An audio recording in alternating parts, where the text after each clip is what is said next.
প্রিয় কৃষি খামারি ভাইরা, কৃষি সাফল্য চ্যানেলের পক্ষ থেকে জানাই আন্তরিক অভিনন্দন।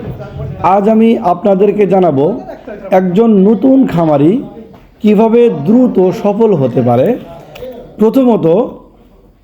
প্রথমত চিন্তা ভাবনা করে খামার নির্বাচন করা, হুট করে কোনো সিদ্ধান্ত না নেওয়া। ইউটিউবের চটকদার বিজ্ঞাপন দেখে খামার নির্বাচন করবেন না। আপনি যে খামারই করেন না কেন, প্রথমে আপনাকে খামার পালন সম্পর্কে অভিজ্ঞতা অর্জন করতে হবে এবং প্রশিক্ষণ নিতে হবে।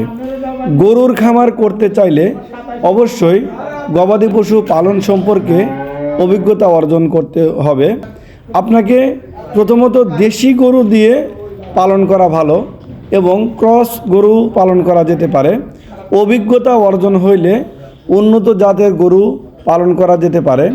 নতুনদের জন্য মাংস উৎপাদনের জন্য ক্যাটল ফার্ম করাই উত্তম। তবে দুধের জন্য গবাদি পশু পালন করতে চাইলে আপনি হলস্টাইন, ফ্রিজিয়ান, জার্সি এরকম উন্নত জাতের গরু লালন পালন করতে পারেন। গবাদি পশু পালনের ক্ষেত্রে যেমন কাঁচা ঘাস জরুরি, তেমনিভাবে দানাদার খাদ্যও কিন্তু গুরুত্বপূর্ণ ভূমিকা পালন করে। কারণ কাঁচা ঘাস যদি গরুকে না দিতে পারেন তাহলে গরুর শরীর শুকিয়ে যাবে এবং দানাদার খাদ্য না দেওয়ার কারণে গরু কিন্তু অপুষ্টিতে ভুগবে।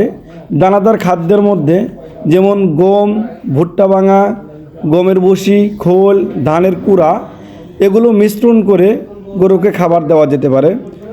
আর অবশ্যই খামার সম্পর্কে বিভিন্ন তথ্য পেতে আমাদের চ্যানেলটি সাবস্ক্রাইব করে রাখুন। ধন্যবাদ।